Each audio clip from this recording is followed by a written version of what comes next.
ఆమెను తిట్టినా తల వంచలేదు, నిందలు చేసినా నడకాపలేదు, అవమానించిన తన ప్రజల కోసం ఏనాడు పోరాటం ఆపలేదు. అలాంటి మనిషిపై సోషల్ మీడియాలో పనిగట్టుకుని విష ప్రచారాలు చేస్తున్నారు.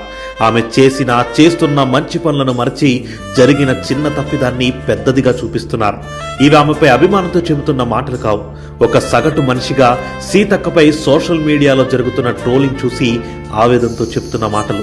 ఒక్కసారి ఈ వీడియో చూడండి.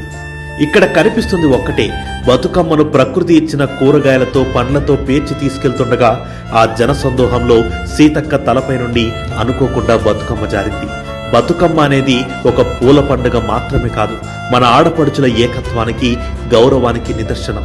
పొరపాటున జరిగిన విషయాన్ని కూడా భూతద్దం పెట్టి అసభ్యమైన కామెంట్లు పెట్టడం బతుకమ్మ స్ఫూర్తిని మనం కాలరాయడమే అవుతుంది. ఈ స్క్రీన్ షాట్లు చూడండి. ఒక ఎస్టీ మహిళని కూడా చూడకుండా ఎలాంటి అవహేళన చేస్తున్నారు. సీతక్క ఏ తప్పుకు దొరుకుతుందా, ఆ విషయాన్ని ఎలా ట్రోలింగ్ చేద్దామని ఎదురు చూసేవాళ్ళు ఆమె చేసిన మంచిని, పోరాటాల్ని కూడా ఒక్కసారి గుర్తు చేసుకోవాలి.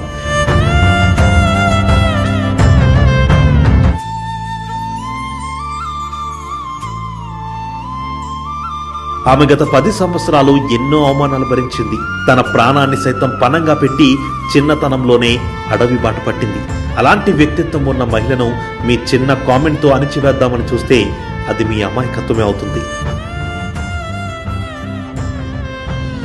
సోషల్ మీడియా ట్రోలర్స్ కి చెప్పేదొక్కటే, సీతక్కని ట్రోల్ చేయడం చాలా సులభం, కానీ ఆమె లాంటి సేవ చేయడం అసాధ్యం.